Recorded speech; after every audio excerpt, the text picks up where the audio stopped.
Ndabashuje nshuti bakunzi mudukurikiye, none ni tariki 15 Kanama 2022.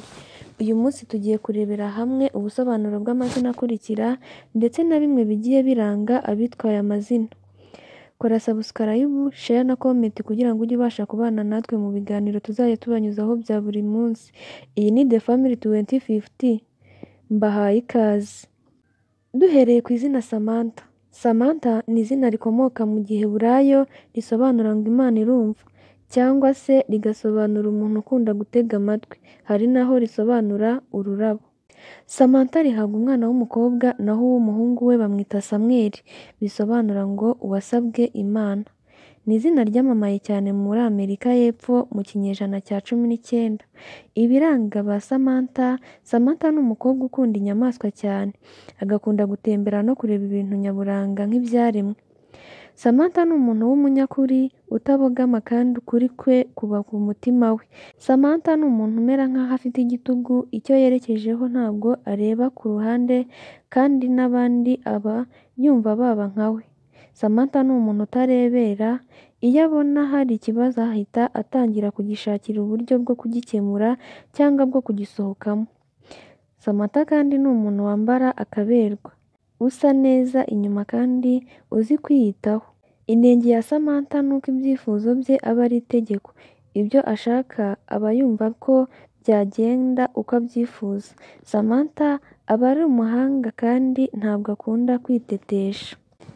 Izina Ivan ni izina rikomoka mu Giheburayo risobanura kimwe n'izina Yohani, aho mu Giheburayo bandika Yehanani, bivuze ngo Imana igira impuhwe. Mu Cyongereza bigasobanura impano iturutse ku Mana. Bimwe mu biranga ba Ivan: Ivan yaremewe icyubahiro n'ubukire, ntiyita ku byo abantu bamuvugaho, ntacyo biba bimubwiye. Uko byagenda kose ni umuntu wikunda, aba areba inyungu ze bwite, ntaba yitaye ku bindi. Ivan akoresha ubushobozi bwose afite mu buyobozi kandi ni umuntu ukunda kwigenga. Akunda gutegura ibirori bitandukanye kandi akabibera umuyobozi. Arayobora aho kuyoborwa. Ni umuntu wifitemo ubuyobozi.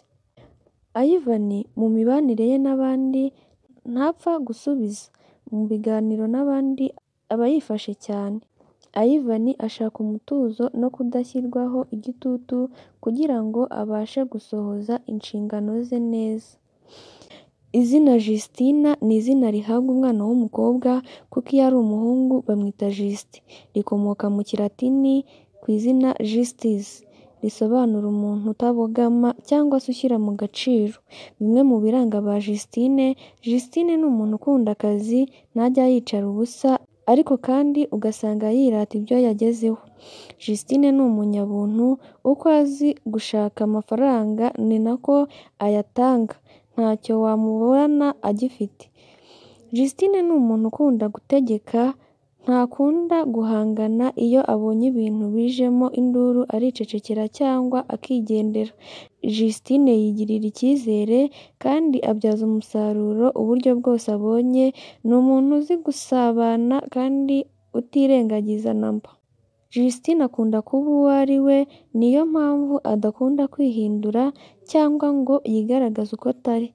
Ibyo bituma atabasha kuba indyarya kuko akubwira uko abyumva, ikiba kikaba. Niba akwanze cyangwa agukunda arabikugaragariza. Justine akunda ibijyanye no gukina umuziki, ibyo gusiga amarangi no gushushanya. Izina Franka. Franka ni izina rikomoka ku izina François, bisobanura umunyakuri. Bimwe mu biranga ba Franka: Franka ni umuntu w'umunyakuri, ukoresha ubushobozi bwe bwose mu kuyobora. Ni umuntu ushimishwa no gukina cyangwa kwidagadura. Franka ni umuntu ureba kure, w'umunyembaraga ariko uhindura vuba kandi akaba yaba inyeshyamba. Franka akora ibintu kuko abikunze n'iyo atabikuramo inyungu. Azi gukunda kandi ashimishwa no gukina. Franka uko ubuzima bwaba bumeze kose abutwara uko buri, nta byacitse iba kuri we. Franka ariko agira ingeso yo kwikubira, aba yumva ibintu byose byaba ibye, niyo mpamvu bavuga ko Frank ari umunyeshyari. Izina Anita ni izina ry'abakobwa rikomoka ku rurimi rw'Igiheburayo rikaba risobanura ubuntu. Ibiranga ba Anita bakunze kurangwa n'ubumuntu, bagira indoto nyinshi, bakora ibintu ku murongo nta kavuyo, bazi gufata umwanzuro kandi kumenya ikibari ku mutima biroroshye. Izina Alex ni izina ry'abahungu rikomoka ku rurimi rw'Ikigereki rikaba risobanura urwanirira ikiremwamuntu. Ibiranga ba Alex bakunze kurangwa no kwifuza ko ibintu bikorwa uko babishaka, baraganza cyane, bakunda imiryango yabo, bakora ibintu byose ku murongo kandi bakubahiriza inshingano zabo. Izina Raisa ni izina rihabwa umwana w'umukobwa, rifite inkomoko ku Kigereki aho risobanura ururabo.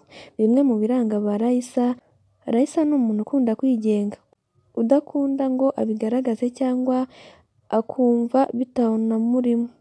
Iyo bigeze mu rukundo usanga yicecekeye nta kintu yitayeho, ariko byose bigaterwa n'uko uburyo bwe bwo kuganira no gusabana n'abandi bimugora. Rimwe na rimwe usanga atita ku bintu keretse we ubwe ibyo yihitiyemo. Raisa akunda ukuri, ubutabera, ikinyabupfura gusa. Iyo adafashijwe kugera ku nzozi ze ahinduka umunebwe n'umuntu w'intakoreka. Ni umuntu ugira ubumuntu bumuganisha ku kwita ku bababaye no kubahumuriza. Usanga ari umuntu wita ku nshingano ze, ariko kandi akanakunda kwiyitaho mu myambarire n'ibindi bijyanye n'ubwiza. Raisa azi gukoresha igihe cye neza, gusa ikibazo cye ni uko usanga ari wa muntu ukunda kunyuranya n'abandi. Ikintu yihitiyemo agikorana imbaraga, akagishyiraho umutima, akongeramo n'udushya kurenza icyo yabwirijwe. Raisa iyo hari ibitagenda avugana ubukana ariko ntatindane umujinya. Aba ashaka kugaragarizwa urukundo no kwitabwaho kugira ngo abashe kwigirira icyizere mu byo akora. Iyo ari imbere y'ababyeyi be agaragaza amarangamutima cyane kugira ngo nabo bamugaragarize ko bamwitayeho. Raisa akunda akazi gatuma atega amatwi, gatuma atanga inama, aguma acunga umutungo n'ibindi bituma yihangana. Ababyeyi baba bagomba kumwitaho kuko usanga mu byo akora byose mu bwana agaragaza impano zitandukanye. Raisa avamo umubyeyi wita ku bana be kandi wizerwa nubwo aba adakunda kuvuga. Nyuma y'aya mazina tukaba tubijeje ko tuzajya tubasobanurira imyitwarire y'ayandi mazina muzagenda mudusaba muri komenti. Mwakoze kubana natwe, wowe utarakora subscribe ibuka gusiga ukoze subscribe kugira ngo ujye ubasha kubana natwe mu biganiro tuzajya tubagezaho bya buri munsi.